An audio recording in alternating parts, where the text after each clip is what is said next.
Ouais, ça serait sympa. On va attendre un petit peu tout le monde. Est-ce que vous avez regardé hier l'interview avec Isabelle Severino, hier soir? Est-ce que Ah vous avez non, eu le moi temps de non, regarder? non, non, je sais pas vu. Ça a vraiment à voir, c'était vachement intéressant comme elle est allée 2 fois aux Jeux Olympiques. Ah oui, tu Surtout, en avais parlé en plus, ouais, mais j'étais pas là hier soir, mais elle on nous a peut le voir en partagé replay. ouais, pas mal de clés aussi de comment tu arrives au niveau, comment tu te gères un petit peu. Et comme on disait, tout le monde a des peurs et surtout en sportif de haut niveau, on a peur de se blesser. Mais en fait, elle disait que c'est les plus belles périodes aussi quand tu te blesses parce que du coup, tu travailles sur d'autres choses que tu n'as pas le temps. Elle travaillait plus sur ses études parce que quand elle était en sport-études. Et je dis, c'est là où on a peur tous de tomber, tous peur de se casser. Mais moi aussi, j'ai eu 2 mois de maladie. Mais en fait, c'était les 2 plus beaux mois de ma vie. Alors, j'ai beaucoup souffert, mais c'est là où j'ai énormément travaillé sur moi, sur des choses que je prends jamais le temps de travailler, quoi. De toute façon, il n'y a rien d'innocent, hein, donc, Mais c'est vraiment ça, ouais. Il n'y a rien d'innocent, mais quand on a peur, j'entends beaucoup de gens, oui, mais j'ai peur, je m'écoute mon corps, j'avance pas, j'ai peur d'aller faire un burn-out, etc. Mais les burn-out sont positifs. Genre, alors c'est challengeant, mais sont positifs. Ça amène des transformations, sauf que sur l'instant T, tu ne le comprends pas, donc effectivement, tu es dans une situation bloquée, quoi. Mais maintenant, je pense que tu le comprends. On le comprenait pas parce que souvent tu te fais surprendre par un burn-out. Mais maintenant, il y a assez. Alors, c'est toujours pareil. Si les gens sont dans la résurrection du phénix, on en parle assez. Je veux dire, on arrive peut-être maintenant à un peu mieux diagnostiquer plus tôt ces mauvais, genre quand on va pas bien, on commence à sentir et du coup on met des déclics en place pour aller plus vite, quoi. Ouais, Je ouais, pense. ouais, je pense. Je pense. On C'est sait plus ce que comme avant. c'est, on Ouais, anticipe différemment. c'est ça. C'est plus comme avant où tu es employé, tu connaissais pas ça, où tu as demandé tes dons. Si les gens sont là, on a parlé assez de personnes qui ont challengé par les dons qui arrivent, par tout ça, et on va en parler avec toi, qui fait que tu as déjà une prise de conscience, tu sais que tu n'es pas seul, comme peut-être toi, ce que tu as vécu, on en parlera après, mais quand tu es seul là-dedans, c'est pour ça que je crée le sommet, pour que toutes les langues se délient. Bénédicte, elle nous a parlé aussi de son parcours qui était incroyable. Ça permet de se dire, OK, je suis pas seul. Magnifique, Bénédicte. Magnifique, Bénédicte. Magnifique, magnifique. Coucou Jean-Pierre, j'espère que tu vas bien. Non, voilà, c'est vraiment ça en fait. Du coup, maintenant, on n'est pas seul et je dirais aux gens, allez vous brûler, quoi. Genre, allez dépasser vos limites, allez toucher vos limites, parce que c'est une fois qu'on touche les limites qu'on peut les repousser et avancer et se dépasser, quoi. Vouloir toujours être à 80%, bah, c'est pas là où on se dépasse, c'est pas là où on fait des records, c'est pas là où on avance le plus, en fait. Alors, C'est c'est bien clair. sur le long terme, mais encore, c'est, c'est quand on se brûle, on peut décaler, on va plus loin, et le cerveau a tendance à se mettre des limites pour éviter. Et en fait, on peut aller beaucoup, beaucoup plus loin que ce que le cerveau ne pense, quoi. C'est clair. On va commencer alors. Ça y est, c'est parti. Donc, je suis très content d'accueillir Lionel, que j'ai connu dans le sommet. C'est ton intervention, je sais pas, j'ai senti ton énergie et je t'ai envoyé un petit message on a échangé derrière sur ton histoire qui est incroyable. Donc, je suis très content de t'accueillir aujourd'hui et je vais te laisser te présenter et nous raconter tous les challenges que tu as vécu. Et il y en a beaucoup. Il y en a beaucoup. Merci Fabien. Bonjour à tous. Bonjour à tous. Merci de prêter attention à ce moment qui est important pour moi, je vous l'avoue, parce que c'est la première fois que je fais ça. Donc, il faut toujours une première fois. Ben, ça va être la première. Donc, je me présente déjà rapidement. J'ai Lionel Villemin, donc j'ai 55 ans. Je suis marié, j'ai 2 enfants, j'habite dans les Vosges, dans le 88, pour ceux qui ne connaissent pas, dans l'Est, là, là où il fait froid, où il y a de la neige. Donc, je vais essayer d'être synthétique parce que j'ai un parcours qui est relativement riche et important, donc je vais être synthétique et vous donner des éléments clés de ma vie. En fait, je suis le sixième d'une famille plutôt modeste. Ma mère était enceinte de moi quand mon père est né 15 jours avant ma naissance. Donc, Et décédé, t'as dit inné. pardon, est décédée 15 jours avant ma naissance. Donc, ma mère s'est donc retrouvée seule avec ses 6 enfants et moi tout petit. Et donc, j'ai évolué dans un environnement où ben, ma mère, à 40 ans, elle avait 40 ans, était obligée de retravailler. Et j'ai évolué dans un environnement plutôt bousculé déjà parce que ben, j'ai été élevé chez la voisine. Plus grand, quand j'allais à l'école, ben, il fallait me faire à manger de bonne heure. À 7 heures, il fallait que je fasse ma gamelle, etc. Bon, bref. Donc, j'ai appris déjà à me débrouiller un peu tout seul. Et puis, comme tout le monde, je suis allé à l'école, j'ai fait une formation, etc. L'école, c'était pas ma tasse de thé, je faisais toujours le con. J'aimais bien faire le con, j'aimais bien déconner. Et puis, c'était pas trop ma tasse de thé, donc je me suis dirigé vers une formation de CAP de vente. Donc, j'ai été vendeur dans des boutiques, je vous la fais courte, hein. Et puis, j'ai Attends, je veux commencé. juste Donc, t'interrompre un petit peu. pardon, oui. Vous êtes comme genre des sœurs, des frères, des sœurs. Alors, j'ai deux frères, deux sœurs. Deux frères, deux D'accord. sœurs, et j'en ai une qui est décédée aussi. Il y a, il y a longtemps ou quand tu étais petit? Elle est décédée avant que j'arrive, moi. Elle est décédée D'accord. avant que moi je sois né. Donc ça, oui, mais ça met déjà le contexte aussi, donc Oui, une familial, famille, deux décès quand même avant que tu arrives. familial. Oui, ça fait beaucoup, oui, ça fait déjà pas mal, quoi. Oui, Alors, voilà. ce que j'ai oublié aussi de dire, ce qui me paraît aussi important, parce qu'on oublie aussi des choses, c'est que ma mère a été adoptée à l'âge de 6 ans. Elle n'a pas connu ses parents. Je ne connais pas mes vrais grands-parents du côté maternel. C'est important de le D'accord. signaler parce que la suite de l'histoire, elle peut aussi avoir peut-être une compréhension. J'en sais rien, mais enfin, c'est important. Voilà l'environnement. Non, mais ça met au moins le contexte, qu'il y a peut-être des gens qui Voilà, sont similaires, qui ont des parcours et qui pensent que c'est dur. absolument. Mais j'y pense plus Ou... forcément parce C'est qu'il faut que ça. c'est Donc au intégré, c'est final, pas évident. pas de père, mère qui a été adoptée, une sœur décédée avant que tu arrives, deux frères, deux sœurs, tu es le dernier. Ouais. Dernier, Voilà. qui n'était pas C'est prévu à la base, mais je suis le dernier. Et je vis donc dans un environnement d'amour. Ma mère est extrêmement courageuse, elle retravaille, elle s'occupe de ses gamins, elle ne refait pas sa vie de femme, etc. Elle s'occupe de nous, elle tond, elle peint, elle fait des poèmes, elle a des dons d'artiste, elle fait de la couture, elle fait tous ses vêtements. Enfin bref, c'est une femme exceptionnelle. C'est ma femme, c'est mon icône exceptionnelle. Et puis, donc moi, j'évolue, je grandis, je vais à l'école, je dis comme tout le monde, je fais mon parcours scolaire et puis je décide donc de faire un CAP de vente. Euh, Tout simplement, j'ai pas envie de trop m'emmerder longtemps dans les études. Donc, je suis comme tout le monde, il y a un moment donné, il faut aller au boulot, il faut bosser, il faut travailler. Donc, je commence à travailler et je à quel âge découvre. du coup? Parce que CAP vente, c'est jeune, quoi. Ça fait Ah ben 16 ans. 17-18 ans, oui, je Ouais, commence à bosser à 17-18 ans. 18 Ouais. ans, hein. Après, je fais l'armée comme tout le monde. Enfin, comme tout le monde, toi, tu l'as pas À fait, mais moi, l'époque. j'ai fait, hein, à J'ai l'époque. fait une Je vais à journée, l'armée, la journée d'appel. la journée d'appel. Je vais à l'armée comme tout le monde et je me découvre une passion pour l'imitation. Donc, je fais des spectacles à l'époque, je fais des imitations. Il y a 600 personnes. Je fais à l'époque Bourvil, De Funès, tralala. Et ça commence à me plaire. Je dis, putain, c'est génial. Je commence à avoir des contacts et puis je prends peur et je dis, non, je ne vais pas plus loin, j'arrête tout. Donc, je continue mon parcours classique. Et je bosse dans différentes boîtes. Et ce que j'ai oublié de dire aussi avant, parce que c'est encore important, c'est que depuis tout petit, j'avais déjà des ressentis que je n'osais pas parler. Je n'osais pas en parler.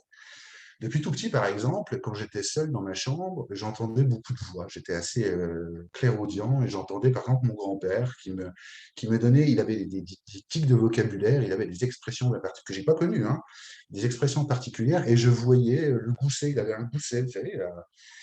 Et à un moment donné, je dis à ma mère, tiens, j'ai vu mon grand-père et je lui donne les expressions de gousset. Comment tu sais ça? Toi, tu es bizarre, tu fais n'importe quoi, hein, comment tu sais ça? Et puis ça passe. Et puis j'avais quand même souvent cette tendance à me poser des tas de questions sur mais qu'est-ce qu'on fait là? C'est quoi le ciel? C'est quoi les arbres? C'est quoi l'univers? C'est quoi comment ça existe tout ça? Je me posais tout le temps ce genre de questions qui me tarabusquaient sans plus. Et donc je continue mon parcours classique. Et puis jeune homme, dans le quartier, il y avait une jeune fille qui passait souvent devant chez moi, 17-18 ans. Tiens, je suis sûr que celle-là, ça sera ma femme. Ça fait 33 ans qu'on est mariés. Félicitations. Bon succès. Bon succès. Et je sentais Avant, qu'effectivement. Ouais. Oui, avant vas-y, de passer vas-y. à autre chose, genre, alors, tu Mais as je vais toute peut-être ta trop vite, vie. hein, tu me dis, hein, Non, canalise. c'est pour ça que tu as ta vie, tu as tes dons, tu grandis, on te sent déjà bizarre. Ce qui me vient, parce que Bénédicte, et je la vois, elle a fait aussi un parcours dans l'armée. Comment tu vis ton service militaire? Comment tes dons, tu les occultes à ce moment-là, Alors, mes, parce mes dons, que, je les occulte, mais je mets surtout en exergue mes dons d'imitateur. C'est-à-dire, je fais le con à l'armée en permanence, j'imite le lieutenant, je fais Claude François en treillis dans les restos, enfin, voilà, je fais surtout l'embrouille. Je me cache derrière plein d'humour que ma mère avait d'ailleurs, pour fédérer, pour attirer, pour plaire. J'avais besoin de gens autour de moi, j'avais besoin qu'on m'aime, j'avais besoin d'être là, j'avais besoin d'exister. J'ai toujours été assez expressif comme ça. Et euh, j'utilise surtout ce don-là. Par contre, à l'armée, c'est vrai que, et là c'est parce que tu m'en parles, j'étais en compagnie d'instruction et je me souviens d'un jeune qui arrive et qui savait ni lire ni écrire, ni lire ni écrire, et je ressens son environnement familial. Et je ne sais pas pourquoi, et je lui balance, je dis, mais ton père boit, et il commence à être scotché, il me dit, mais comment tu sais ça, toi? Et je commence à rentrer un peu dans son esprit.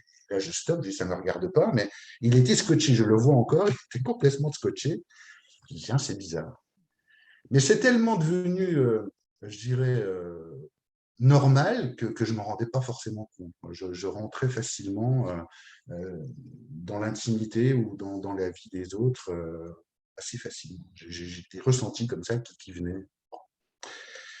Donc, je continue mon histoire. Donc l'armée, donc ça s'est bien Vas-y. passé, quoi. Je veux dire, t'as pas eu L'armée, de, c'était oui, non, pas. non, ça s'est bien passé. Je me suis éclaté, j'ai fait des potes, je sais pas, non, non, je me suis bien éclaté à l'armée. Non, non, franchement, j'ai un bon souvenir de l'armée. Je trouve que d'ailleurs, c'est hyper fédérateur et hyper formateur. Euh, Par contre, ce qui me plaisait, c'était effectivement déjà à l'époque d'accompagner ces gars qui étaient en difficulté.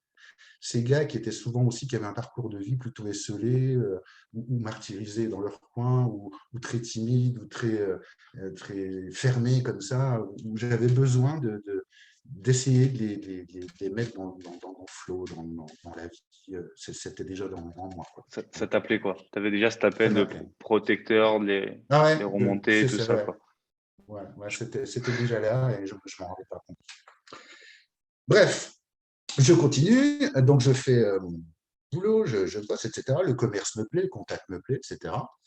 Et puis je rentre dans une boîte, là on est en 91, je rentre dans une boîte comme vendeur dans un magasin de négoce. Et puis je me prends au jeu, le métier me plaît bien, et puis je n'ai pas envie de rester vendeur, donc je suis promu, je passe responsable comptoir, c'est-à-dire que les copains que j'avais ben, je deviens leur chef. Et puis, 2, 3 ans après, je deviens chef d'agence. Je reprends l'agence avec 7 personnes. Du jour au lendemain, je suis bousculé de vendeurs, copains, où on fait les barbecues, on fait les consents, à leur chef.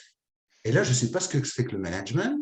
Et je découvre le management. Et je me souviens de la première réunion où je dis voilà, j'ai l'opportunité, la direction me fait confiance. On se connaît, vaut mieux qu'on travaille, on essaye de continuer à travailler ensemble. Moi, je ne veux pas louper cette opportunité. Voilà, je suis à votre disposition. Ensemble, on va aller plus loin. Et puis, je commence à faire le cake comme ça, du jour au lendemain. Et là, il se passe une chose extraordinaire, c'est-à-dire que durant 4-5 ans, les résultats sont multipliés par 7.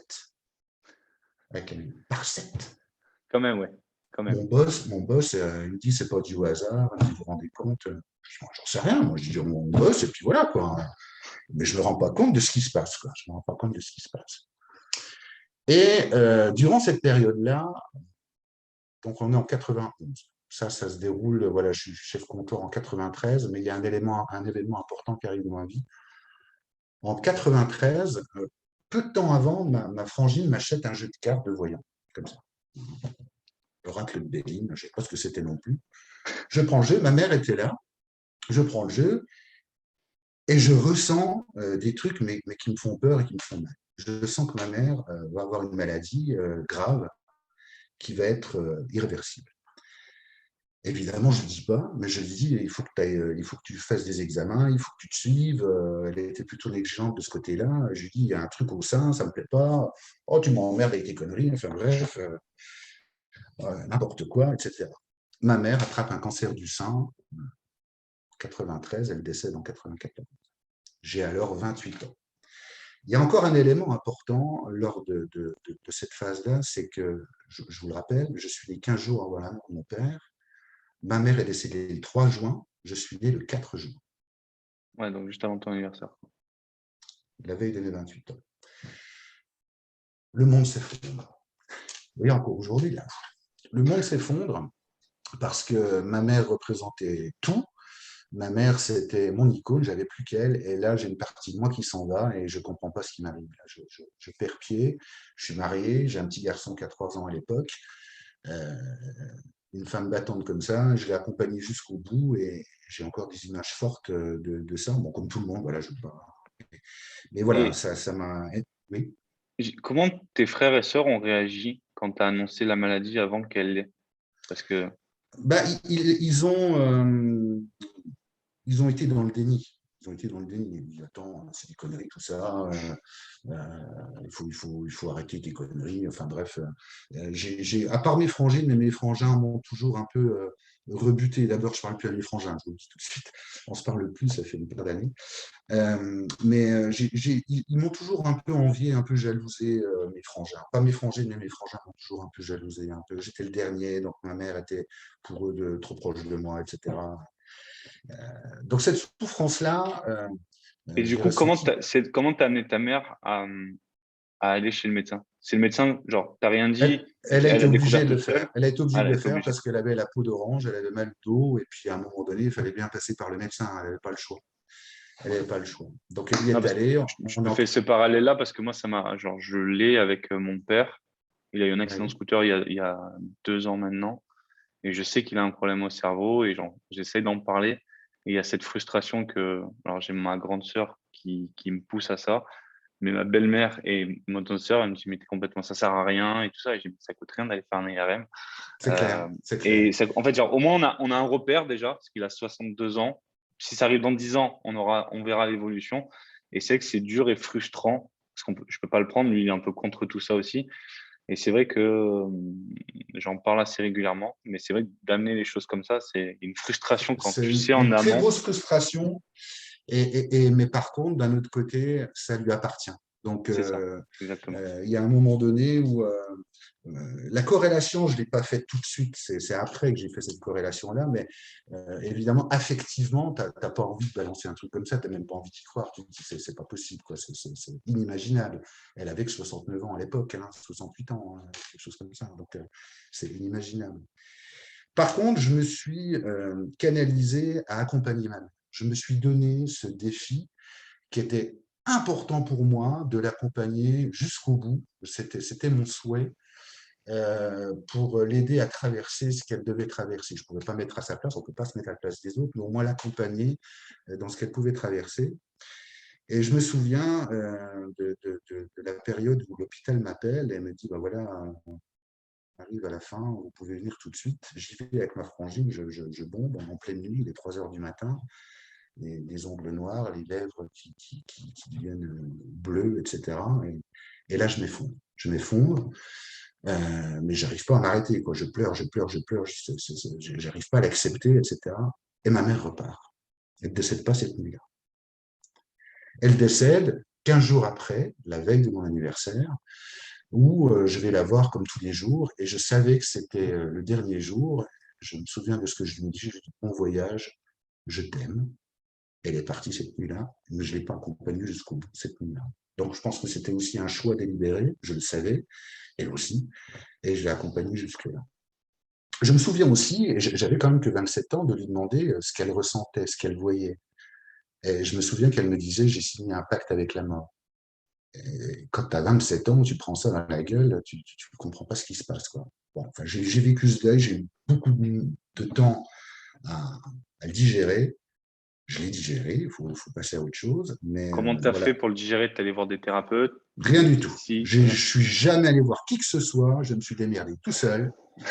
J'en ai chié comme un russe, je parle mal, mais je le dis, j'en ai chié comme un russe, mais je me suis démerdé tout seul. Et un beau matin, je pars au boulot, et sur la route, j'ai le cerveau qui fait une manifestation bizarre. J'ai l'impression qu'on m'ouvre une bibliothèque et que je comprends tout du jour au lendemain. Mais ça fait un drôle d'effet. J'étais obligé de m'arrêter. J'ai un phénomène physique où je reçois de l'information et puis je comprends tout. Voilà, je vais au boulot, je suis sur une pile, je mets en place des trucs, ça explose, les trucs arrivent comme ça. Je ne comprends rien. Et là, je suis une pile. Je suis monté à 300 km/h. Là, je redresse le bordel, je fais exciter, enfin bref, je fédère les équipes, c'est la bamboula là-dedans. Et je suis promu dans ma boîte pour passer donc, de chef d'agence où j'avais une équipe de 7 personnes au siège, donc à Saint-Dié, où là, je gère 70 personnes, 20 millions d'euros. Je suis proche du bon Dieu, je suis proche du DG, je fais partie du comité de direction, je gère une équipe de mecs qui ont 50 ans, j'en ai 28 à l'époque, hein, Avec des un mecs CAP vente. avec Avec un un CAP CAP. vente, et je gère la boutique et la boîte Progrès. J'ai le fondateur du groupe, c'est le groupe Comafran, le papy avait 88 ans à l'époque, qui m'appelle régulièrement. Je mets en place les ENR en 2007 qui n'existaient pas, les pompes à chaleur, etc. Ça n'existait pas. Je suis précurseur dans le truc et le groupe explose au travers de ça. Sauf que, ce que je ne sais pas non plus, c'est que je faisais des envieux, des jaloux dans la boîte. Tu commences à te déranger quand tu commences à être le calife à la place du calife.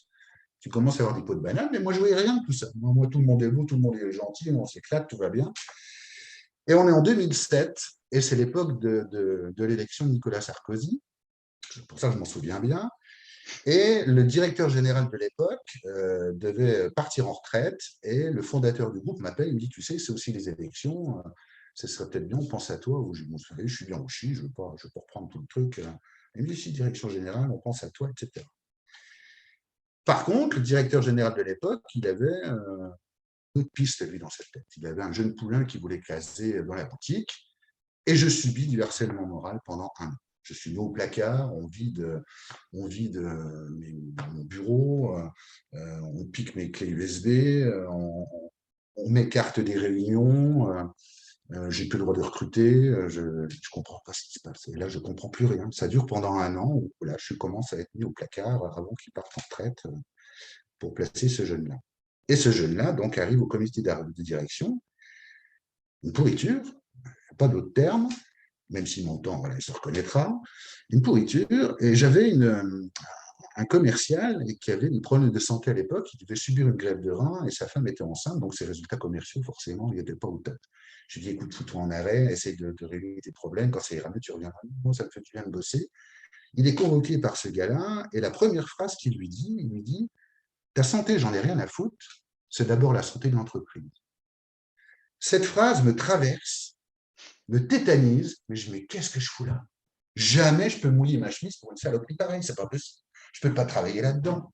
17 ans de boîte, 17 ans de boîte, je m'oblige à faire une rupture conventionnelle avec cette entreprise où j'ai donné 17 ans de ma vie. Je quitte cette entreprise, je fais un burn-out, je plonge. Mais Je attends, juste, je vais te couper. Comment tu fais pour rester si calme en fait? Ça, c'est quelque chose que je ne comprends pas, mais c'est pour ça Quand, que à je te cette heure-ci, pose. là, Ben, quand ou tu à as le mec qui te l'époque, parle comme ça, etc. ben, si tu veux, je me contiens, c'est-à-dire je ne monte pas dans les tours, j'essaye de comprendre le fonctionnement de ce que j'ai en face de moi.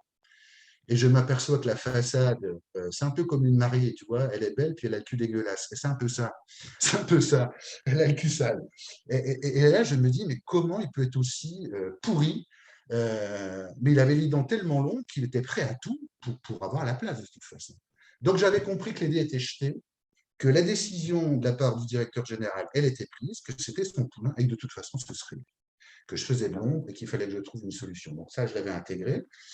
Sauf que ben, ça bouge toute ta vie quand même, hein. Plus de Ah non, boulot, mais il c'est faut sûr. Mais je sais recommencer. même pas comment tu as fait parce que pour rester calme en fait. Moi, ça m'est arrivé un peu dans. Je travaillais dans une boîte dans les bijoux. Mon beau-père était directeur commercial et je suis rentré parce que je voulais être distributeur. Et du coup, s'il y en a un qui s'est senti en danger, c'était le directeur national. Et un jour, il m'a mal parlé comme ça. Mais je suis tellement sanguin et je lui ai dit, je m'en souviens encore, j'étais en Suisse. Et il m'a dit, ouais, mais j'en ai rien à foutre, un peu comme ça, tu vois, une phrase un peu tranchante. Et en fait, je m'en souviens, j'avais fait mon chiffre d'affaires, donc on est commerciaux, j'avais fait mon chiffre d'affaires en 15 jours et je voulais rentrer, genre prendre 3 jours, c'était l'anniversaire de mon ex. Et il me dit, non, non, tu as fait ton chiffre, mais on s'en fout, les autres l'ont pas fait, donc tu dois genre faire l'équipe. Je dis, mais non, moi je travaille 90 heures par semaine, je prends un jour avant, je finis mon taf, le taf de la semaine est fait. Et il m'a dit, genre, en gros, il m'a dit, ferme ta gueule, tu vois. Et du coup, Ouais. j'ai vrillé, quoi. Genre, je sais même pas comment tu as fait pour 17 ans de Mais boîte, autant de donner autant de résultats. Moi, j'ai dit, écoute, dis-moi où tu es, j'arrive de suite. Genre, n'importe où dans la France, je viens de suite et je te casse la guelle. Et tu vas savoir ce ouais. que c'est. Parce que Ben, parce l'injustice que comme ça, je je sais, supporte je pas, tu sais, vois. je sais, mais c'est pas dans ma nature. C'est-à-dire que, enfin, c'est pas mais je condamne personne. C'est vrai que ça blesse. Je l'ai pris pour moi, mais je me suis surtout écouté dans la mesure où j'avais pressenti ce truc-là encore. Je l'avais pressenti. C'est-à-dire qu'il y a eu des phénomènes, je n'arrivais pas à mettre deux mots, de comprendre ce qui se passait, mais j'avais pressenti qu'il allait y avoir un tournant dans la tête du DG à l'époque et qu'il était en train de mettre des trucs en place sans que je m'en rende consciemment compte, mais je savais qu'il y avait des trucs autour qui se passaient. Donc, je me suis préparé inconsciemment à ce truc-là. Je me suis Et du coup, préparé. tu n'as pas appelé le fondateur qui avait envie de te placer, quoi. T'as pas... Mais il n'y avait aucun intérêt. À partir du moment où un dirigeant d'entreprise quitte et c'est lui qui donne la suite des événements et qui choisit, c'est leur choix, c'est plus le mien, elle ne m'appartient pas. Si tu ne veux plus, tu ne veux plus. Si je reste aujourd'hui, je parle comme ça. À l'époque, j'avais un peu de mal. Mais ça m'a fait du bien parce que T'avais quel âge à l'époque? j'avais 41 ans, 40 ans, Ouais, 41 ans. t'étais jeune encore. T'étais jeune, quoi. J'étais jeune, mais j'étais plus un gamin non plus. Plus un gamin. Non, non, mais oui, Par oui, contre, mais Par contre, dans ma compréhension de cette injustice, je ne le comprenais pas, je ne l'intégrais pas. Je me dis, comment se fait-il que des gens puissent être comme ça? Qu'est-ce que j'ai fait de mal? Les résultats sont là, l'entreprise progresse, je travaille dans l'intérêt de la boîte. Comment je peux en arriver là? Et je n'arrivais pas à intégrer, ma naïveté n'avait pas intégré le fait qu'un homme, c'est un homme, et que son ego, je ne sais pas ce que c'était non plus, démesuré, pouvait se servir de tous ses atouts pour son intérêt personnel, en fait. Mais c'est avec le recul que j'ai compris. Et merci la vie, parce que je ne serais pas qui je suis aujourd'hui si je n'étais pas passé par là. c'est sûr. Donc, je fais un burn-out, 3 mois, je me redresse et je crée ma propre boîte. Je me courtier en travaux, voilà, je commence à avoir des clients, je me démerde. Euh, mais je me suis seul chez moi, j'ai plus autant de gens autour de moi et là, je ne me sens pas bien. Et commence à y avoir du conflit avec ma femme, commence à les gamins qui voulaient aller à la danse, le grand qui voulait faire du judo, qui venait mon kikiné pendant que je bossais, elle s'immisçait dans mon truc. Et là, je commence à étouffer, j'étouffe. Et là, je pète un boulon. Je pète un boulon à plusieurs reprises. Déjà, je sens que ma mère veut que je pardonne à mon frangin, avec qui je ne parle plus, qu'il fallait que je fasse le premier pas. Parce que si je ne faisais pas le premier pas, elle ne pouvait pas s'élever. Voilà le message que j'ai. Là, c'est pareil, je prends une douche froide, je ne comprends pas ce qui m'arrive. Je pleure et je décide d'appeler mon frangin. Je le réinvite à déjeuner à la maison, etc. Il revient avec sa fille. Etc. Il vient comme si on ne s'était pas vu la veille. Quoi, hein. Et je ressens de nouveau que ça ne va pas le faire. Son comportement égoïste, son comportement oui, égoïste, ne convient pas, ne me convient pas. Voilà. Il faut que son intérêt, et puis toujours ses pics, ses fions, ses machins, je ne supporte pas. Donc je fais l'effort et je vois que ça ne colle pas. Et là, je mets un point final. J'ai essayé, ça ne marche pas. Je ne veux pas m'emmerder avec des mecs qui me polluent et je continue mon chemin. Je quitte le secteur, je retrouve un boulot à Troyes, je redresse une agence à Troyes, toujours dans le négoce. Je Attends dirige 2 secondes. Du coup, ta Vas-y. mère, elle s'élève ou pas? Oui, oui. Oui, oui. Donc, tu as fait quand même le. C'est Ouais, ça aussi à signaler. Des fois, on a des messages. ouais, C'est challengeant. On ouais. n'a peut-être pas forcément le résultat, mais on doit passer par là pour libérer des gens, en fait. Là, elle s'élève. C'est. Là, elle est libérée. J'ai fait l'effort. Après, ce qui se passe, ça se passe ou pas. J'ai fait cet effort-là. Je l'ai fait pour elle. J'ai fait pour moi aussi parce que c'était challengeant pour moi. Mais ma mère se libère et moi aussi. Et moi aussi parce que ça y est, mais ça met des ans, hein, quand même. Ouais.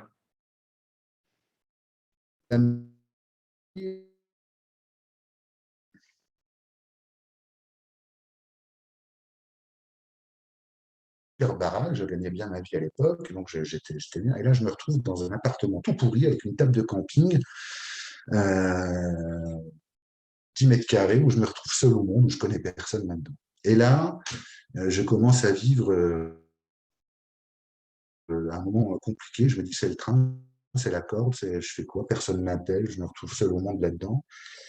Et j'avais deux possibilités. Soit je mettais à fond dans mon boulot pour redresser ce qu'on me demandait, soit je prenais le train ou la corde et je passais de l'autre côté parce que je me retrouvais en seul. Et là, je ne comprenais pas ce qui m'arrivait. Et ma femme me manquait, mes enfants me manquaient. Donc, je redresse quand même la boutique et je retombe sur un gaillard, un chef d'entreprise qui a un boulard comme ça, qui dit bonjour combien, qui se prend pour le roi du monde. Qu'est-ce que c'est que ça encore?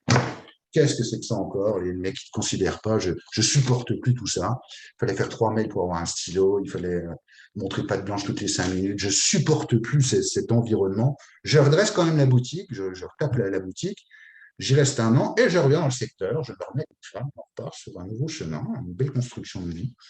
On repart sur un nouveau chemin et, et je continue mon petit bonhomme de chemin. Et à un moment donné, je refais une troisième boîte, rebelote. Je retombe sur. Donc, il y a quand même des messages dans tout ça. Hein. Je retombe sur un environnement où tous les mecs sont en burn-out. Les mecs viennent plus bosser. C'est la débandade. Le chiffre d'affaires se casse la gueule. Enfin, à chaque fois, on me redonne des trucs tout pourris qu'il faut redresser. Et je me démerde et je redresse le truc. Et puis, une fois que c'est redressé, on me dit qu'est-ce que vous avez foutu, c'est pas assez, etc. Et là, je pète une pile. Je pète une pile et on se sépare. Donc, il me licencie pour faute grave alors que j'ai rien fait. Je me suis battu, il me dit tu vas morfler pour tout ce que j'ai vécu. Donc, j'ai bossé 2 ans dans cette boîte-là. Je me suis battu en justice. J'ai anticipé le truc, j'ai senti le truc, j'ai tout préparé. L'avocat a frisé les moustaches. Ils m'ont versé 40 000 balles de 2 ans de boulot et je me suis redressé. Et là, j'ai dit il faut que je fasse autre chose. C'est pas normal, tous ces schémas répétitifs qui reviennent où je me sens pas aligné. Je ne savais pas ce que c'était non plus tout ça. J'ai dit, il faut que je comprenne. Et là, je commence à faire mes propres recherches dans le développement personnel, ça s'appelle comme ça. Hein. J'aime pas tous ces termes-là, mais bon, ça s'appelle comme ça. Dans le développement personnel, et je commence à m'intéresser au fonctionnement du cerveau, à la physique quantique, et je commence à emmagasiner des tas de connaissances que j'ignorais complètement. Et là, je suis passionné par tout ça, mais je dis, mais putain, j'ai une clé de choses que j'ignore, mais c'est extraordinaire, tout ça. Extraordinaire. Et je m'inscris donc à une formation à la NBS, pour ne pas la citer, où il y a un coach qui s'appelle David Lefrançois, qui est neuroscientifique et qui forme des collaborateurs, enfin des gens à ces programmes. Et là, on est en 2016. Donc j'intègre la connaissance, et je dis, il faut que je change de boulot, il faut que j'enseigne. Ce que j'ai appris, il faut que j'enseigne. Donc je lance mon idée, mon intention, je ne savais pas non plus ce que c'était, je lance l'intention. Et là, 2 jours après, je reçois un coup de fil d'une directrice d'école supérieure de Nancy qui me dit, voilà, on cherche des profs, est-ce que ça vous intéresse? Je dis, putain, génial, oui, oui, bien sûr, ça m'intéresse. Et je vais donc dans cette école où j'enseigne la communication, le management, la gestion. J'y connais rien en gestion, donc j'apprends la gestion durant l'été, jour et nuit, jusqu'à 4 heures du matin, les bilans prévisionnels, le compte de résultats, j'y connaissais rien du tout, et il fallait que j'enseigne. Donc j'avais pas le choix, il fallait que j'intègre. Hein. Les moindres carrés, j'étais nul en maths, j'ai intégré toutes ces conneries-là, et je dis, il faut que j'apprenne tout ça. J'en ai bavé comme c'est pas possible, et je deviens prof dans cette école où j'enseigne toutes ces matières. Et j'ajoute je lui propose en tout cas du développement personnel pour ces jeunes-là. Et là, c'est le panard. J'ai 30 jeunes devant moi, avec des quinquiers comme ça, je commence à leur raconter des trucs, et les mecs ne veulent plus sortir des cours. Quoi. Ils ne voulaient même pas que j'aille fumer une clope. À l'époque, je fumais, ils ne voulaient pas que j'aille fumer une clope. Ah, monsieur, on continue. Et je reçois des témoignages de gamins qui étaient merveilleux. Et là, je prends mon pied durant cette période-là, où je gagne bien moins ma vie, il faut le savoir. Hein. Mais voilà, de transmettre, d'enseigner, c'est challengeant pour moi. C'est quand même, c'est pas du tout mon job, quoi. Je change complètement de boulot, quoi. Ça Avec n'a un rien à CAP voir. vente au départ, tu deviens professeur En école supérieure. en école supérieure. Incroyable, quand même. Incroyable. Enfin, incroyable. En tout cas, Comme quoi, quand on veut, on peut. Hein. Quand on Quand veut, on ça peut. doit, ou quand ça doit, ça vient. Tu vois, genre, Par contre, dépasser ses limites, on en parlait tout à l'heure, il faut y aller au mastic, hein, parce que tu es quand même exposé. Si tu ne touches pas un peu ton caramel et que tu racontes n'importe quoi, ça c'est surtout que les gamins, ils ont vite les téléphones. Et puis, si tu dis une connerie, ils ne coupent pas non plus. Hein, ils coupent pas non plus. Et là, voilà, je prends donc mon pied et rebelote, je vois une directrice qui est en souffrance, une directrice qui est en souffrance, qui a un comportement très agressif, qui parle mal, qui traite de cons les gamins, c'est rebelote, on recommence comme ça, et je ne supporte pas, je n'y arrive pas. Donc rebelote, je dis j'arrête tout le bordel, et puis on verra bien plus tard. Et entre-temps, donc je fais cette formation-là, et je vais, quelle heure il est là? Parce que je parle beaucoup. On a le temps là ou pas? 10h35, on est large. Hein. On est Ah bon, large. je vais peut-être trop vite. Hein, vous me dites. Mais Non, non, tout est interrompez-moi bien. hein, si vous voulez. Non, non, moi, je vais arriver l'élément après. C'est là où ça Oui, va je parler, sais. je pense. Je pense. Donc, mais pour en arriver là, j'y arrive. J'y arrive. Donc, je fais cette formation et là, on est réunis à Paris avec un séminaire de 1000 personnes Alors, quand je dis 1000 personnes, c'est 1000 âmes qui vibrent. Tu ne vas pas dans un truc comme ça si tu n'es pas un peu élevé, si tu n'es pas un peu perché, entre guillemets, tu ne rencontres pas. Et là, je ressens, je rentre dans cette salle, je ressens mais un état vibratoire exceptionnel, un amour, un truc que j'ai jamais vécu. Et je me sens mais, vachement bien dans ce truc.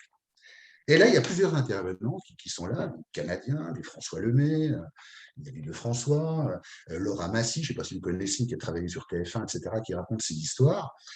Des gens qui ont traversé des challenges qui sont plus connus que moi, mais voilà, qui ont traversé des challenges et qui racontent leur histoire. C'était lequel de séminaire? C'était un séminaire de… C'était un séminaire de la NBS, donc à Paris. Ah, ouais, la NBS, ok. La NBS. Donc, il y a des tas d'intervenants comme ça. Et là, t'es transcendé, voilà, on dit, voilà, vous êtes d'une grande valeur, on te picouse bien, et puis tu reçois plein d'amour, tu reçois plein de bonnes choses, plein de bonnes ondes, ça fait un peu sectaire comme ça, mais tu reçois des trucs qui te font du bien. Et tu rencontres des gens qui sont atypiques. Donc, tu crois que tu es tout seul dans ton monde, mais tu rencontres des chamans, tu rencontres des voyants, tu rencontres des naturopathes, tu rencontres des hypnotiseurs, et là, tu es dans un autre monde, tu te dis, putain, il y a quand même des trucs bizarres, il y a des gens qui ont des dons particuliers, qui sont que je connais maintenant, qui sont sur YouTube, tu les vois en vrai là-bas à l'époque, et puis maintenant qui sont des stars, bref. Et moi, je suis admiratif de tout ça, je me dis, comment ils font ces mecs-là, c'est génial, quoi. Et durant ce séminaire, donc il dure 3 jours, d'accord. Durant ce séminaire, on a des tas d'informations, et je ressens plein de choses positives qui arrivent en moi, et à un moment donné, il y a une hypnose collective qui se fait, et je ne sais pas ce que c'est, comme un état d'hypnose, en fait. Et en fait, à un moment donné, le gars parle de l'enfant intérieur. Je ne sais pas ce que c'était non plus. Il parle de l'enfant intérieur. Je découvre mais je me laisse embarquer dans son histoire. Et là, à ce moment-là, je suis seul dans un coin, les gens sont là, je suis seul, et je ressens un truc inexplicable. Je ressens une décharge électrique qui va des pieds à la tête, comme un arc électrique qui me traverse, mais de bas en haut. Les cellules de mon corps sont en effervescence. Je ne sais pas ce qui m'arrive, je ne comprends rien. Et là, je suis dans un état second. Je suis là, mais je ne suis pas là.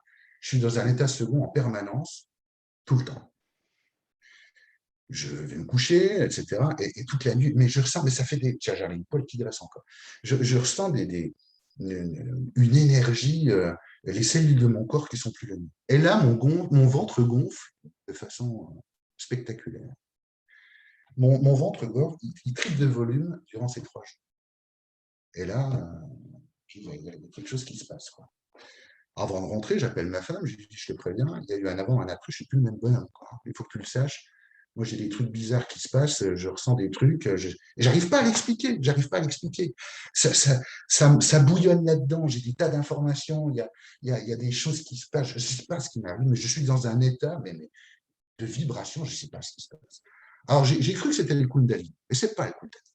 Kundalini, en règle générale, du dos et ça remonte un peu comme un serpent, comme ça.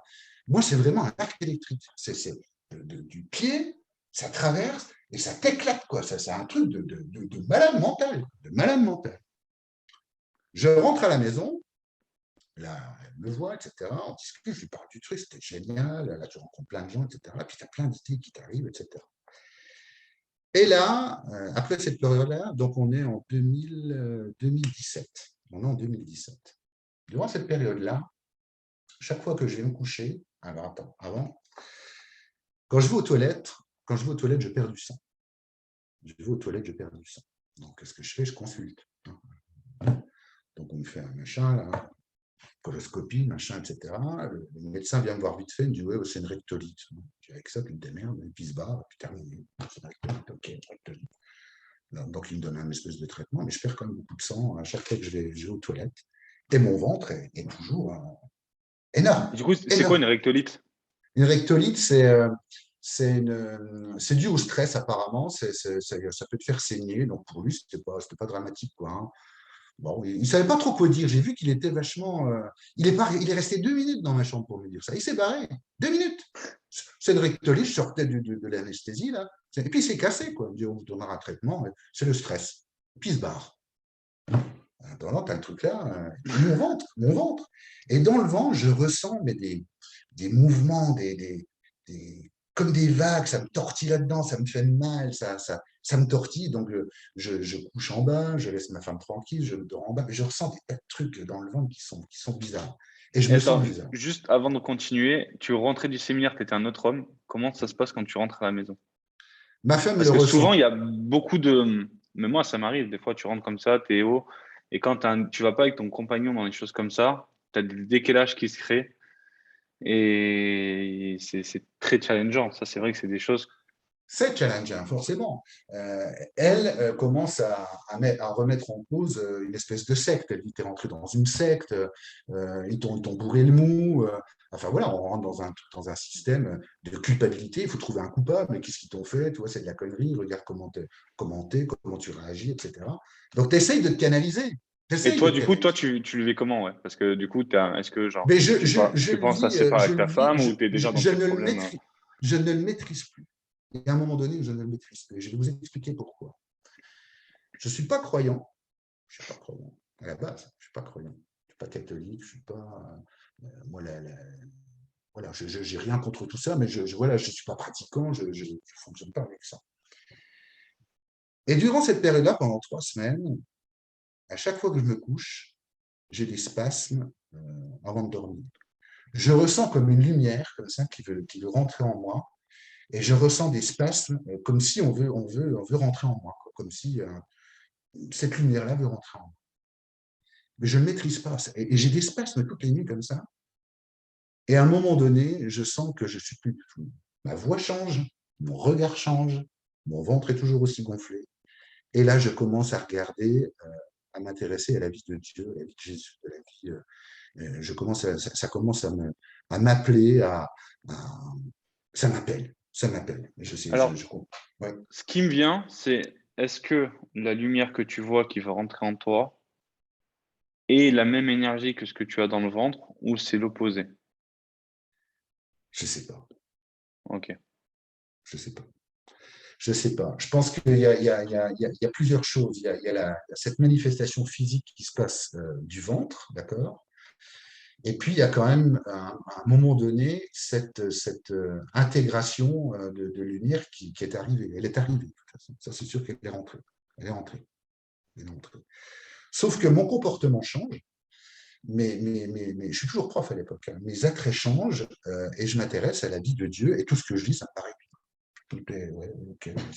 Et je fais des rêves bizarres. Je commence à rêver d'âmes, je commence à rêver de choses paranormales, de choses. Aujourd'hui, je parle comme ça, mais de choses que je ne connais pas, que je ne maîtrise pas, des images que j'arrive même pas à décrire à cette heure-ci.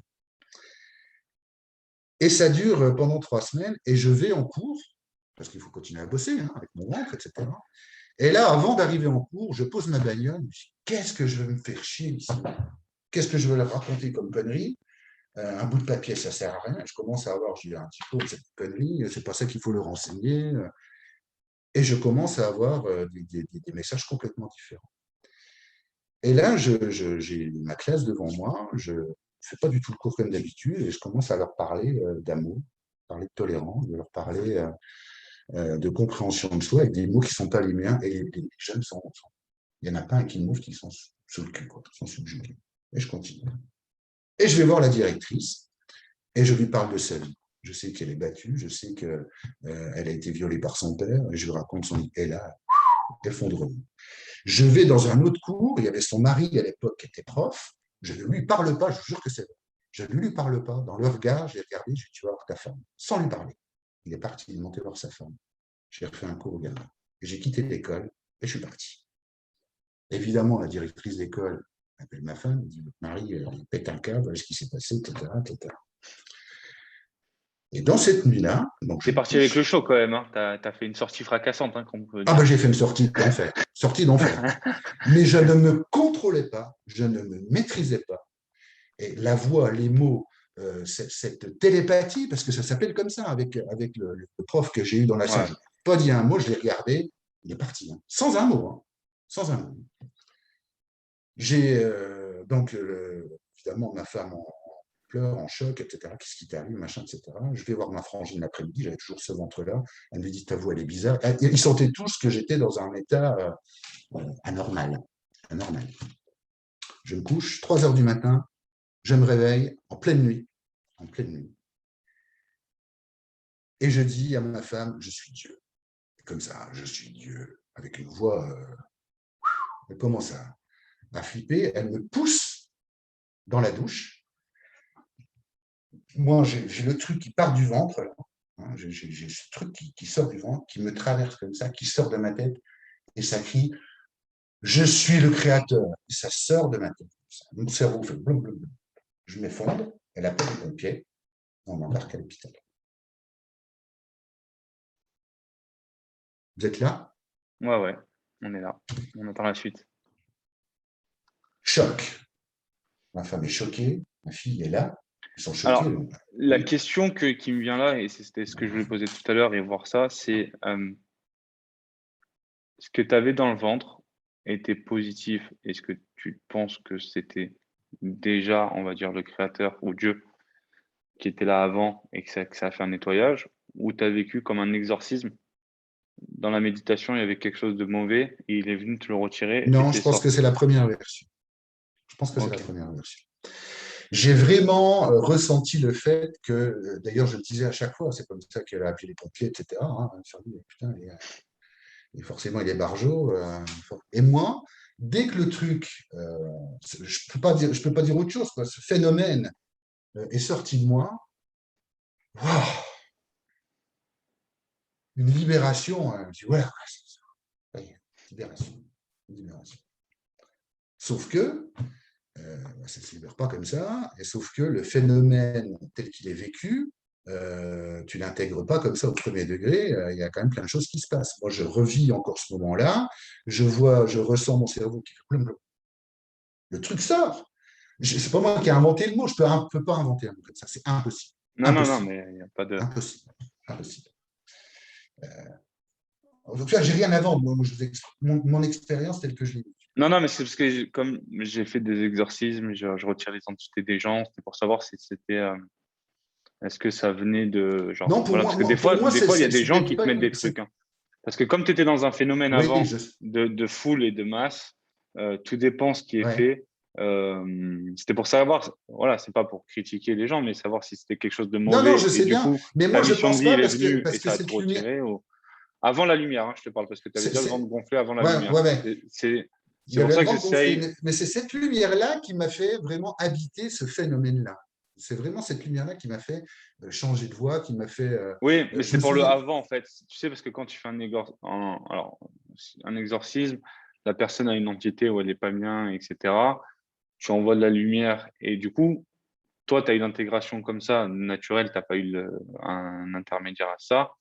Et du coup, après, c'est sorti. C'était pour ça que je voulais savoir si avant, tu avais quelque chose de négatif et du coup, cette lumière, elle est venue pour te libérer, Non, quoi.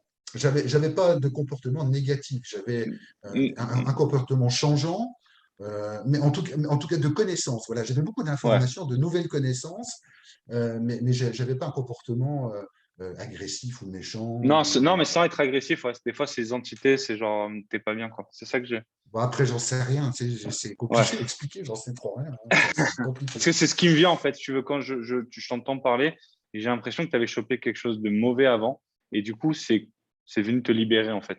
Après, ça a mis le process, cette lumière pour.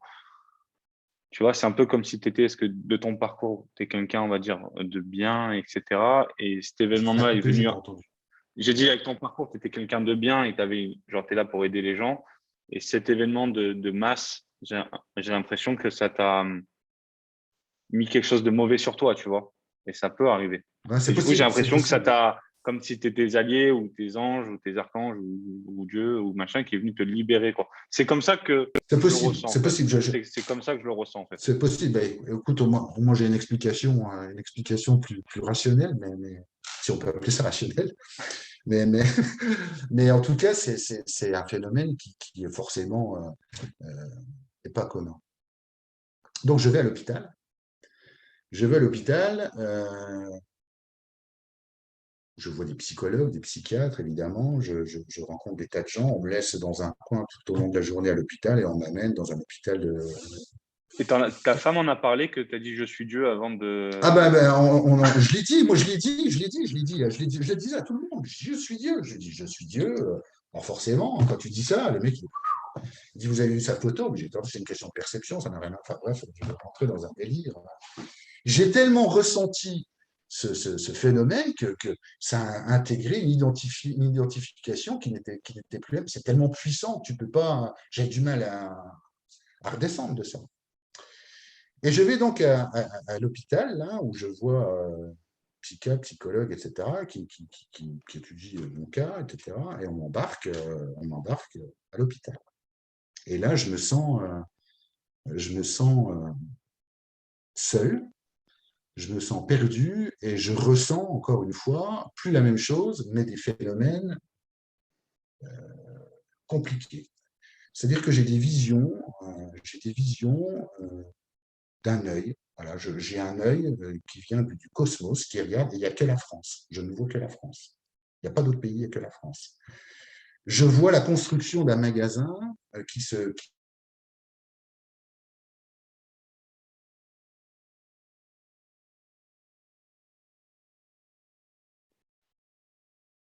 Ah, il n'y a Ah, plus personne.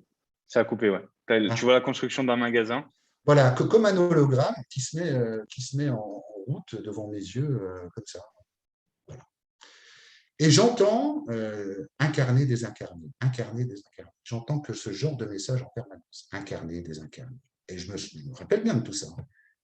Et je suis dans un état de perte totale de compréhension de ce que je viens de vivre. Et moi, j'ai qu'une chose qui me manque, c'est ma femme. Moi, je veux voir ma femme, je veux voir ma femme, je pense qu'à elle. On me laisse mon texto en plus, heureusement. Donc, j'écris à ma fille, je les rassure, elle me rassure, redescends de ton nuage, etc., etc.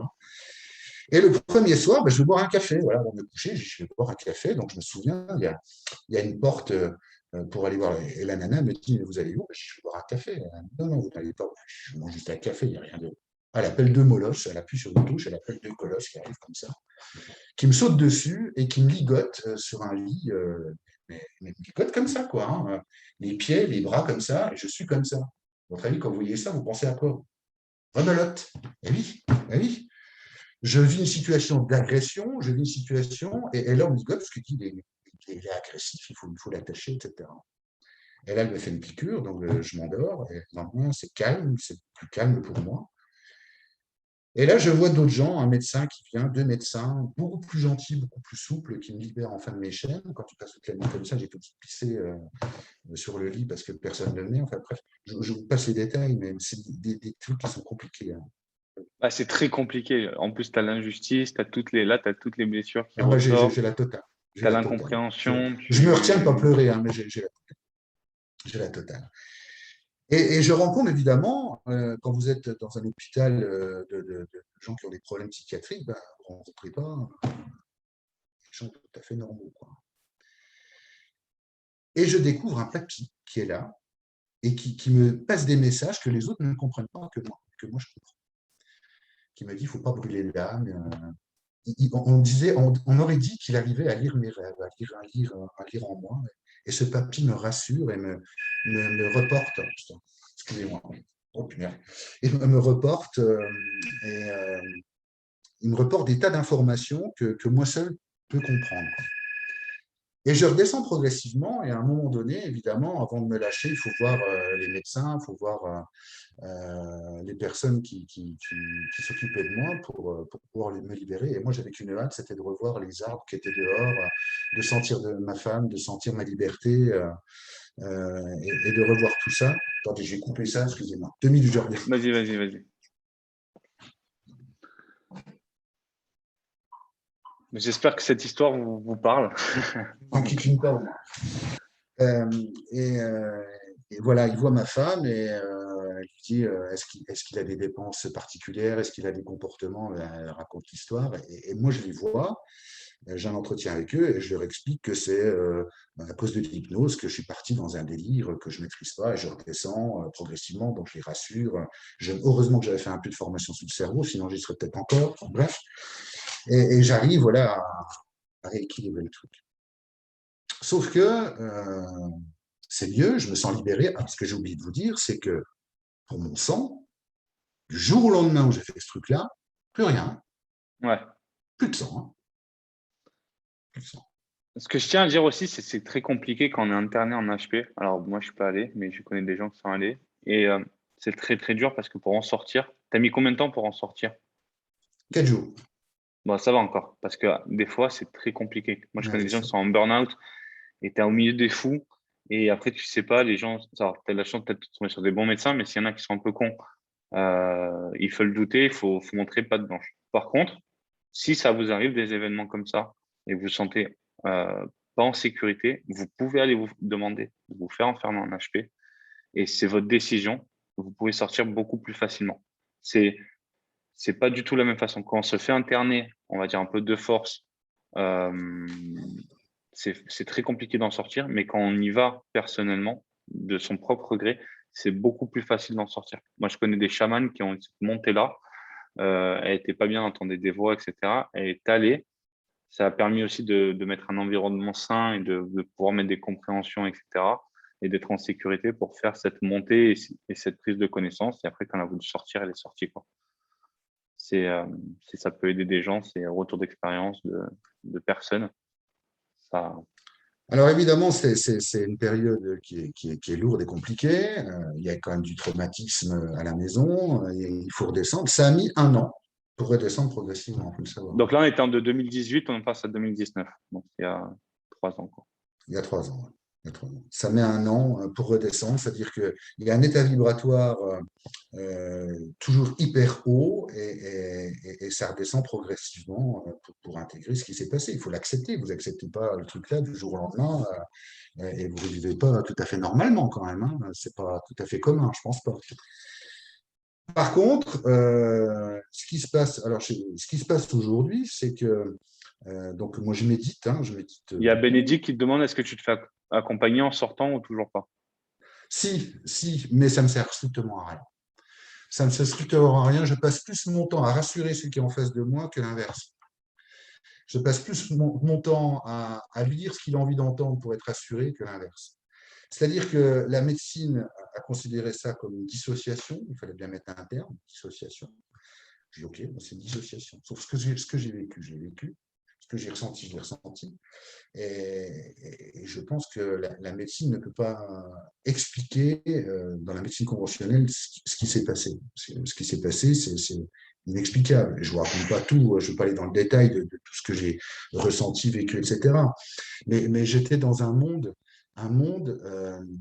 entre deux, c'est-à-dire que j'étais dans le monde physique, mais dans un monde parallèle, de lire dans les pensées, de voir les gens qui étaient en face de moi comme des hologrammes, c'est-à-dire qu'à un moment donné, il y avait une nana qui était dans sa chambre, à la fraction de seconde, après elle était déjà dans la salle où on fumait, dans le même laps de temps. J'ai vécu des trucs qui sont... Alors on peut dire, voilà, oui, il a eu un problème, mais je ne pense pas être taré, je pense que je parle Mm. Non, normalement, non, mais je après, pense c'est pas ce être qui taré. t'arrive, hein, c'est ce que tu vis. Il y a C'est ça. Bénédicte qui te demande, tu t'es fait accompagner que par la médecine traditionnelle? T'es Oui, pas allé voir de chaman, pas de genre non, alors de... on me l'avait conseillé et bon, quelques-uns ont su mon histoire qui étaient curieux de ce que j'ai vécu. J'ai voulu l'intégrer tout seul, j'ai voulu démerder tout seul. J'ai dit c'est que c'est un signe, bah oui, mais c'est que c'est un signe qu'il faut que j'affronte. C'est un message qu'il faut que je comprenne, c'est un message qu'il faut que j'intègre. J'avais peur de revivre la même situation en voyant peut-être un chaman. Je ne sais pas ce que c'était non plus, ça. Attends, chaman. C'est ça aussi, c'est ce que j'allais dire. Il faut remettre dans le contexte. T'as pas vu de thérapeute de toute ta vie, Ah non, même un psy, t'en as jamais vu. T'as tout affronté seul. oui. C'est pas du jour au lendemain que tu vas aller voir un chaman si Ah non, t'es puis pas déjà, tu ne déjà sais pas tu ce que baignes pas c'est. dedans, tu sais même pas ce que c'est. Voilà, Pas comment ce c'est, que hein. c'est. Comme on dit, on sait pas ce qu'on ne sait pas et genre quand t'es pas Exactement. baigné dedans, tout le milieu holistique. Exactement. C'est pas évident, ça tombe sur le coin du museau progressivement, mais à un moment donné, c'est violent quand même, hein, comme Et phénomène. pour peu que tu as un environnement qui a une mauvaise image de tous les chamans, etc., c'est sûr Ah que bah tu c'est n'y vas pas cuit, du. Si, c'est déjà, cuit, forcément c'est déjà cuit. que tu es mal barré, Sauf qu'à déjà un moment donné, quand. il faut se rendre à l'évidence, c'est que la vie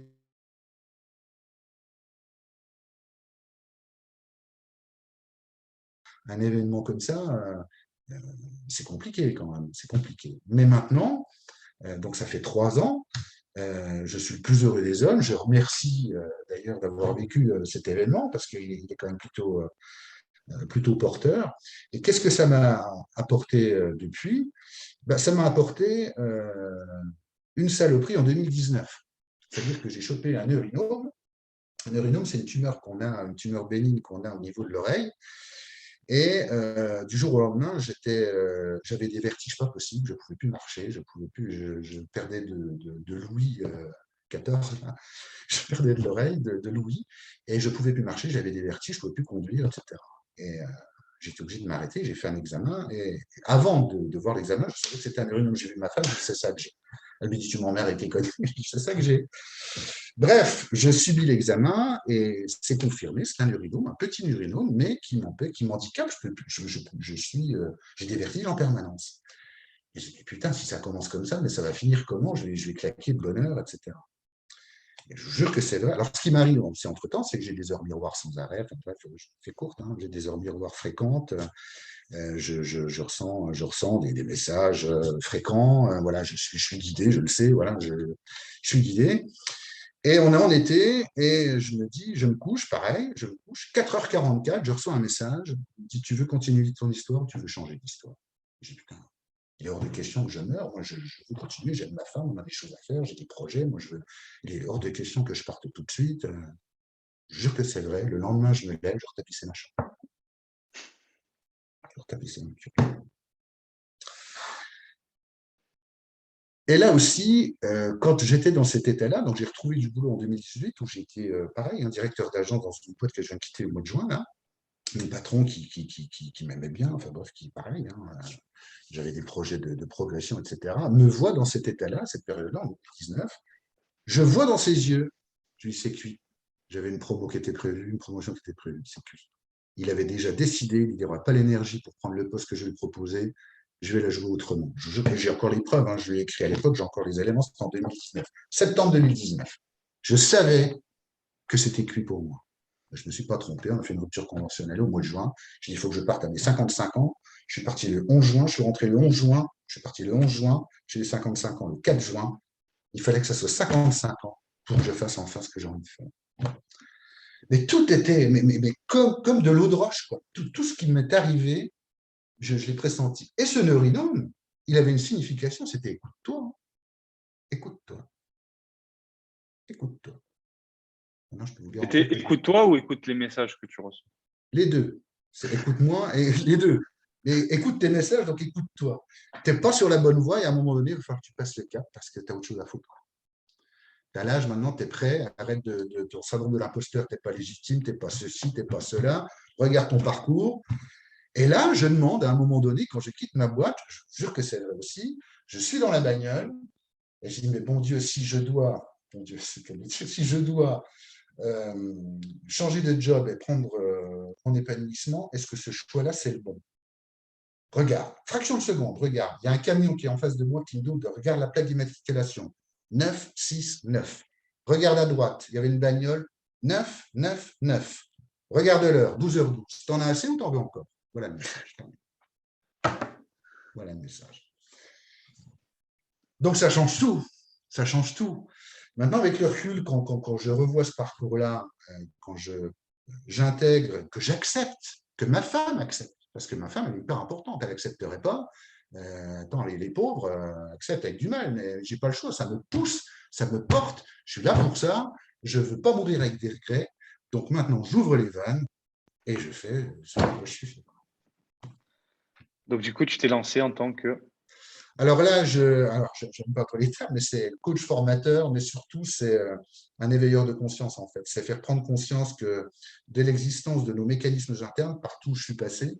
Je fais une conférence d'ailleurs, ma première conférence au mois de décembre à Épinal là, prochainement là, où j'ai créé un programme qui s'appelle GPS, qui est guidance personnelle du savoir-être soi, où je donne un programme ludique avec une analogie d'un jeu bien connu de notre fonctionnement interne pour accompagner les gens à dépasser effectivement leur peur, leurs craintes. Et- Et tu l'as fait en live sur Internet ou pas? Alors là, c'est en vrai, c'est-à-dire physiquement, mais je vais le faire filmer pour leur diffuser. Ouais, super, c'est ce qui me venait, quoi. Et tu pourrais même, avec un petit matos, faire en live, tu vois. Une caméra, Ouais, genre, bah oui, pas une webcam bon, et j'ai rendez-vous mardi là, mais je pense que de toute façon, je vais l'enregistrer. Le programme est prêt. Il y a une analogie du cerveau avec la planète où j'explique effectivement de façon simple. Je ne rentre pas dans les neurosciences, je ne suis pas neuroscientifique, mais de façon ludique. Et après, je vais dans le jeu de la vie, JE de la vie, où je vais dans le détail de la case départ pour finir dans la rue de la paix. Mais c'est vrai que c'est marrant parce qu'en fait, j'ai vécu cet événement-là. Alors, un événement plus ou moins similaire, j'en ai beaucoup parlé avec un des thérapeutes. Bon, alors, moi, j'ai pris le choix d'accompagner, mais c'est vrai que cet été, j'ai eu une énorme montée de puissance aussi. Et j'avais énormément de messages de Jésus où ça venait en moi. Et je suis allé à la mer, je fermais les yeux, je ressentais tellement. Et c'est la première fois que j'en parle publiquement. C'est pour ça que en fait, ça fait écho. Et du coup, là, je me dis, il faut que j'en parle parce que c'est vraiment, ton histoire fait écho. Tant Et mieux. c'est vrai que ça fait peur. Ouais. Ça fait peur parce que, alors pour ma part, tu sais pas comment en parler. Si tu commences à dire, je suis Dieu, comme tu dis, les gens te prennent Ah pour bah un oui, non, fou. mais Même toi, si tu rentres forcément, dans le côté sectaire, parce qu'en étant coach, chaman, évidemment. euh, c'est vraiment des choses qui sont dures à vivre. Alors, pas dures ils sont Mais il y a les challengeants à deux vivre côtés, il y a les deux côtés, quoi. parce que, Ou elles peuvent te pourrir la vie, ou alors elles t'ouvrent ta vie, quoi. Hein. et du coup, le meilleur moyen, c'est ce que tu as fait là, d'en parler, et moi aussi, c'est vraiment de l'accepter, en fait. Je pense que il vaut faut, mieux, t'as pas le choix. en fait, d'expérience maintenant que j'ai beaucoup bloqué, je pense que c'est aussi pour ça que j'ai cramé parce que j'ai refusé. Euh, Vaut mieux vivre comme un fou dans une secte, heureux, que de se fermer et dans une peur ou pour faire plaisir aux gens, et être Mais de toute malheureux. façon, Parce moi, je que, défie quiconque de me présenter Monsieur Norme. Hein. On est entouré de conditionnements, des conditions qui mentent. Il y a un moment donné, c'est bah oui, non, mais il y a un moment donné, il faut savoir aussi sortir de là. Occulter, être dans le déni de ce qui est inexplicable. Le cerveau est incapable de comprendre effectivement ce que c'est qu'une pensée, quelque chose d'irrationnel, d'impalpable. Bah oui, on est fait comme ça, donc forcément, c'est compliqué à comprendre parce que je dis de me dessiner une pensée, bah, oui, une pensée, c'est à peu près non. Nous sommes énergie. Il y a un moment donné, il faut se rendre à l'évidence, c'est scientifique, on est constitué à 99,99% d'énergie. Ça, il faut bien se mettre dans le citron, c'est pas moi qui l'invente, c'est comme ça. Donc, on aura beau être dans le déni et se faire plaisir, de dire, putain, oui, ça existe. Oui, ça existe. Mais t'es qui? Une énergie? Résurrection du phénix, hein, je suis désolé, hein, voilà, c'est tout. Hein. Euh, alors, effectivement, quand ça tombe sur le coin du museau, soit tu pètes un plomb, soit tu comprends le message. Et là, je sors les vannes parce que c'est un exutoire et j'ai vraiment, ça me tient mais plus qu'à cœur, de partager, d'aider, de comprendre à tous les niveaux, là, parce que quand tu es là-haut, il faut se mettre, voilà, le gars qui démarre, attends, tu es dans un monde du Berlu, hein, le mec, il a sa petite maison, son labrador, ses trois petits chiens, etc. Puis, attends, je prends plus. Donc, il faut bien s'adapter. Euh, euh, mais ça existe. Moi, voilà, j'ai eu un message il y a peu de temps. On m'a dit tu vas guérir. Tu vas guérir. Comment je fais? Prends ce que tu as à la baraque. J'ai pris 2 échalotes, j'ai envoyé du bon, du pourri. Il y en a une qui a explosé, l'autre qui brille toujours. Bref, qu'est-ce que c'est que ce truc-là? Je commence comme ça. J'ai une gamine qui a de l'eczéma depuis toute petite. Personne n'arrive à la soigner. Je dis à ma copine, est-ce que tu veux que j'essaie de travailler dessus? Voilà, j'ai envoyé les photos. Voilà, plus rien. C'est tout. Qu'est-ce que vous voulez que je vous dise? À un moment donné, il faut appeler un chat un chat. C'est comme ça. Ben, tant mieux. J'ai une copine qui a un lupus, voilà, qui a un problème. Je suis en train de la soigner. Ça va être mon mieux. Bon, voilà, sa mère avait une plaie variceuse sur la jambe. Pareil, elle m'a rien dit, je l'ai regardé. Et je suis allé, ça a fait tac dans ma tête. Sa plaie s'est fermée. Qu'est-ce que vous voulez que je vous dise? J'y peux rien.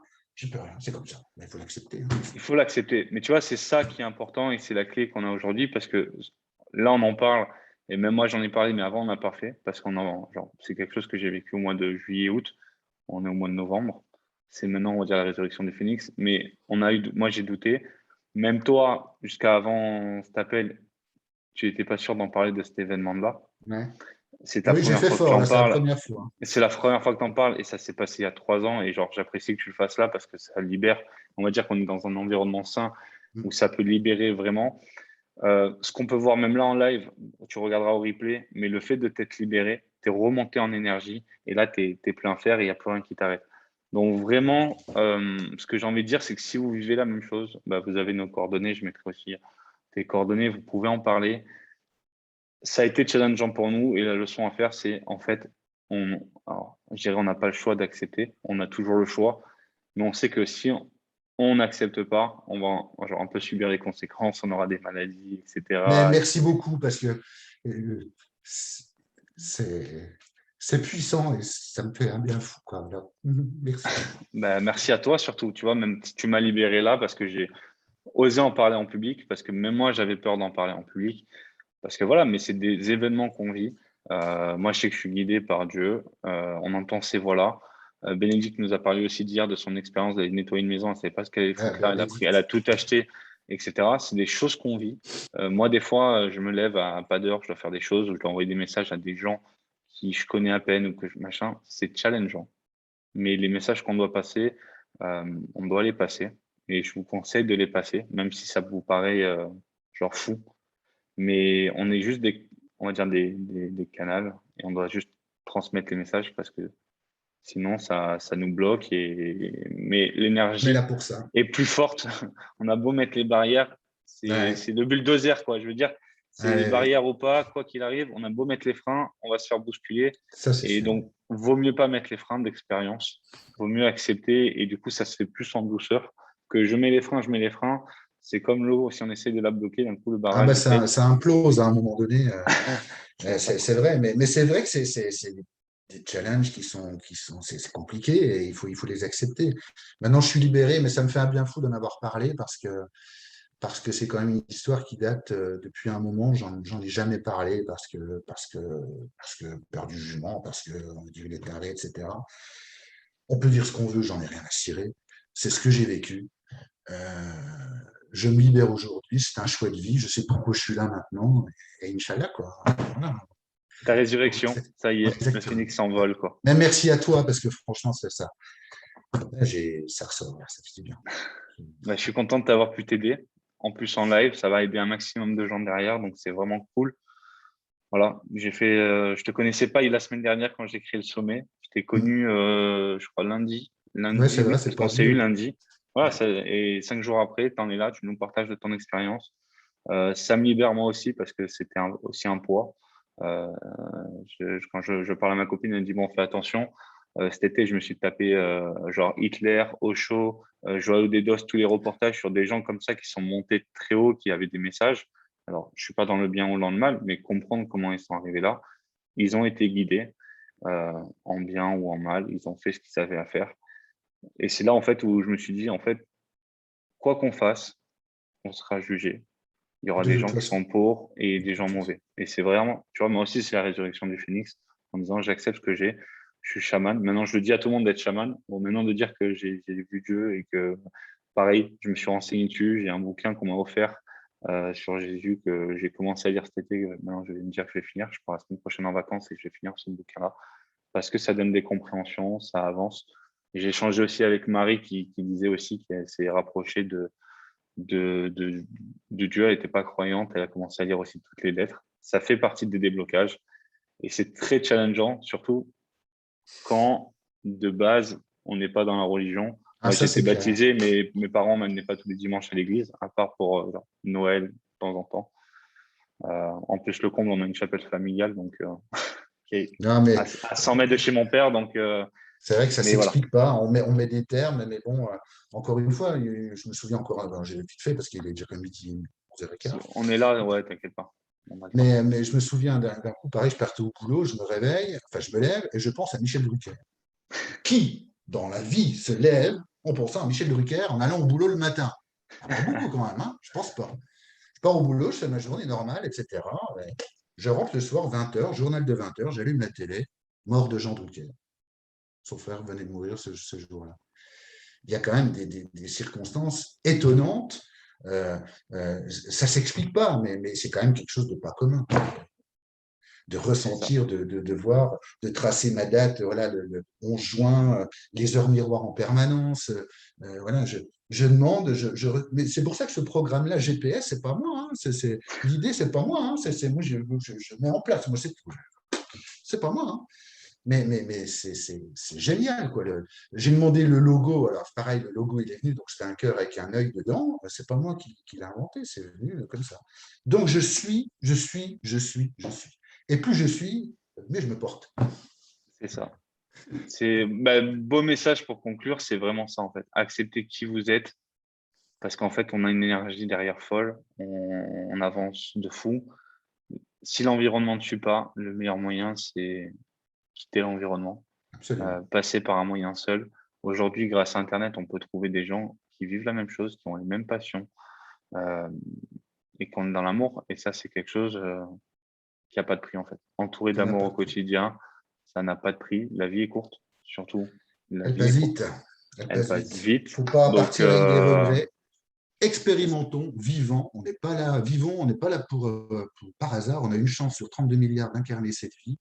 Il faut l'intégrer, ça. Hein. Une chance sur 32 milliards. Hein. C'est pas du hasard.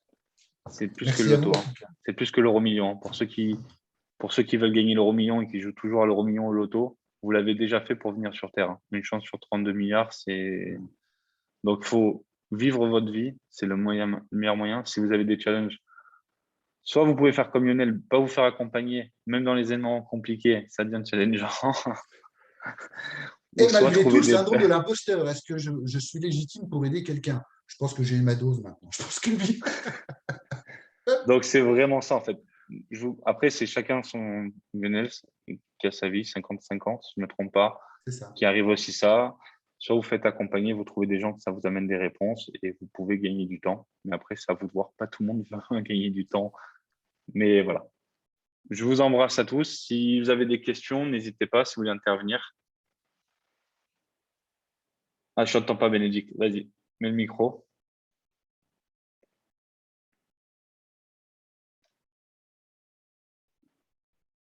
Allô?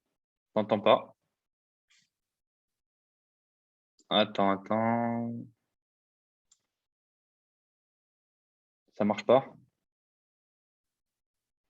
T'as le micro qui est fermé. Attends, là, il est ouvert, mais ça marche pas.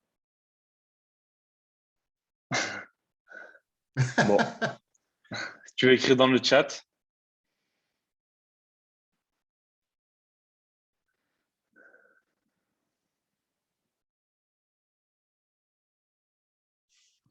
Merci. Bon, ben, juste merci.